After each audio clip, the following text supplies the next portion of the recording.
I know you guys want to know how to leave audits. Most clients hate auditors. Audit isn't the most interesting. Don't rush this decision. Hey guys, welcome back to my channel. If you're new here, my name is Tanvi and we talk all things social media, career and lifestyle. So today we're going to be doing another video all about the Big Four and my career and essentially how to leave audits. I very recently was on an audit grad scheme at a Big Four firm, and this video is going to be talking about how I utilised the skills I gained from audit, kind of what I said in interviews as to why I wanted to leave audit, and how I've eventually secured a job in consulting at another Big Four. So for anyone that is in audit, a lot of you might be on a grad scheme or it might be a very early stage in your career, and it's very, very common for people to do an audit grad scheme and leave as soon as they qualify and they've got their ACA. Now, one thing I do want to say before I go any further into this video is that I, throughout my whole time of doing audit and my grad scheme, was never that person that was like, as soon as I qualify, I'm gonna leave. Like, I hate audit, it's so boring, I can't wait to get out of it. I was always very positive and open-minded, which I thought really helped me get through the grad scheme. I think it's really important for you guys to still be open-minded and not always assume you're gonna leave as soon as you finished, even though I did in the end. So I definitely enjoyed audit more than most, or at least I tried to, and I was in the mental headspace of enjoying it as much as I could, more than most people, and I would definitely advise you guys doing the same. I know you guys want to know how to leave audit, so jumping straight into the video, there are essentially two ways to leave audit. You can either move internally in your firm, or you can move externally into basically anything else. Ideally, I would have loved to have stayed at my firm and moved internally. However, sometimes some firms are easier to move internally than others. They have something called the transfer window at my firm, which is essentially twice a year, the transfer window opens up and a list of opportunities are presented to everyone. So basically all of the grads who are newly qualified have a list of all of these job roles in all of the different divisions, and it's quite competitive. You kind of apply for the roles you want and you have interview processes. I'm pretty sure you have to do a presentation. However, because of COVID, for a very long time there were freezes on the transfer window for audit. They made it quite difficult for us to leave audit. They also restricted the roles that audit grads could apply to because essentially they just didn't want people to leave audit. So for me, it was a lot harder to move internally than I would have liked. The other thing I wanted to say about the transfer window, which might be popular across other firms as well, is that a lot of it is about networking and who you know. I know a lot of people who have been successful in the transfer window just because they went for a coffee catch up with a partner in another division, or they knew someone who had transferred a year before and they've kept in touch. So this is where your network becomes really, really crucial and important. And if you know the right people in the right places, I think that internal move can be a lot easier. Again, for me, it was really tricky to do that because obviously we've been working from home for the last year and a half now. And so to network isn't as easy as just going for a coffee catch up in the office with someone. So I decided not to wait until the transfer window opened up, which would have been in May, so only about a couple of months ago. I essentially was headhunted for a role, and that is the other option, is to move externally. One thing I would say about Big Four is that it's actually really easy to move from one Big Four to another, and I'm going to put that video up here so you guys can check out exactly how I did that. Because there's great talent at Big Four and they know that you've already gone through quite a rigorous process to get there, your training and the hours you've already put in have probably been quite tough. They do want to retain people at the Big Four. So if you're leaving one Big Four, another Big Four is often more happy than not to take you on. And that's exactly what happened with me. So I was headhunted for a role at another Big Four in consultancy, and to be honest, it sounded like my dream role, and it kind of is. So that's essentially how I moved. So a common question you get asked in interviews is, why do you want to leave audit? Because so many people want to leave audit, I feel like this is a really important question for you to truly think about how you would answer this in an interview. For me, it came down to quite a lot of factors, but the sort of things that I really felt like were important to emphasise in my interviews were the fact that I don't think I was being challenged enough. Now, I viewed audit as quite a restrictive, limited role in that you are constantly checking another company's financial statements, you're making sure there's no problems in their controls and their figures, and essentially for me, by the time I got to the end of my grad scheme, that wasn't enough for me. I wanted to do more than just find problems, I wanted to find solutions, and that's kind of where my role into consultancy came along, because as a consultant you are coming up with solutions to those problems. So that was one of the main things I definitely found and said in interviews, which I think a lot of the interviewers appreciated. I also said things like I wanted more variety. So with consultancy, it is very much project based and everything can be completely different project to project, and even within your project day to day things can be completely different, whereas in audit you can sometimes get stuck on the same client for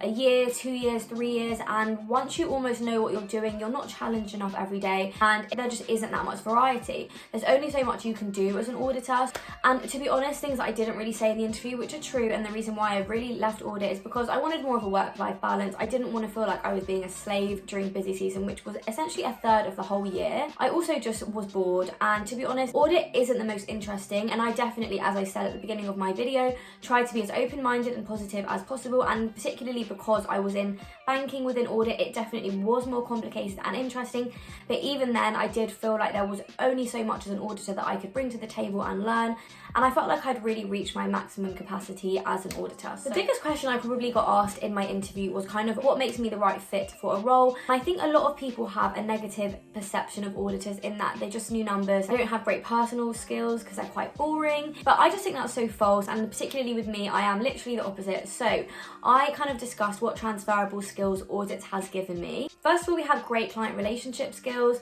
client management skills. I mean, long story short, most clients hate auditors. They think that we are just giving them more work.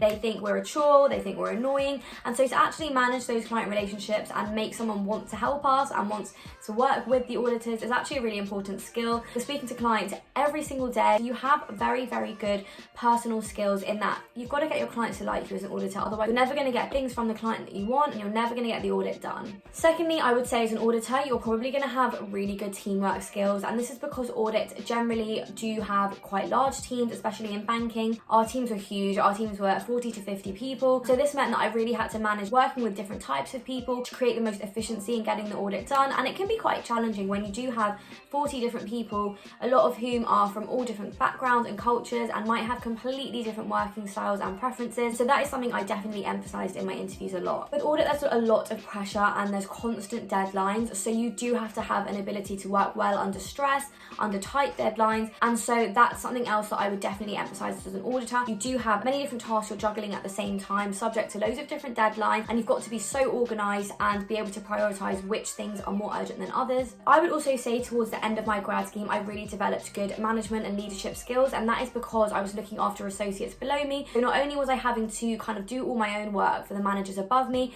I also had to make sure the associates below me were being coached, they understood what was going on, they were getting their tasks done as well, and I think I developed some really great leadership skills as well. Last thing I would say, which is probably the one thing that I think made me stand out as an auditor looking to move into consulting, is the specialist knowledge I had. Now, most people think as auditors it's quite a boring, dull job. You probably don't need that many technical skills. But for me in particular, because I was auditing banks, and by the end of my grad scheme, I was on an investment bank, I was looking at derivatives and financial instruments, which is very, very technical stuff. That is exactly what made me stand out in my interview, because I actually had really specialist knowledge in the banking and capital markets sphere. And that's exactly the type of consulting I went into. So I would definitely say as an auditor, find out who your main clientele are, find out what skills are really specialist to those clients, and really maximize those, because that's going to make you stand out compared to like a normal accountant or a normal auditor. The last thing I wanted to touch upon is just broad things that you can say in interviews that I think will definitely help. First of all, I have a great foundation of how businesses and particularly banks function, because I do have to talk about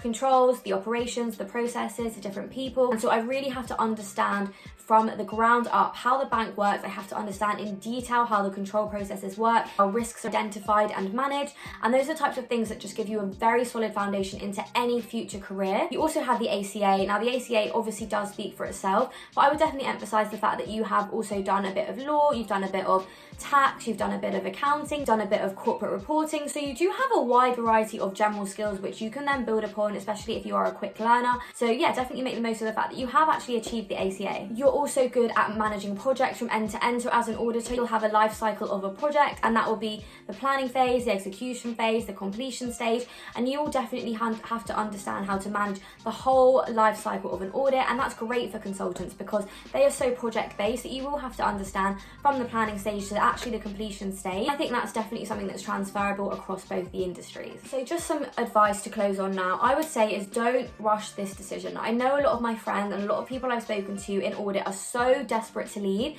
that they'll almost take kind of the first job offer that comes their way, and I would definitely recommend not doing that.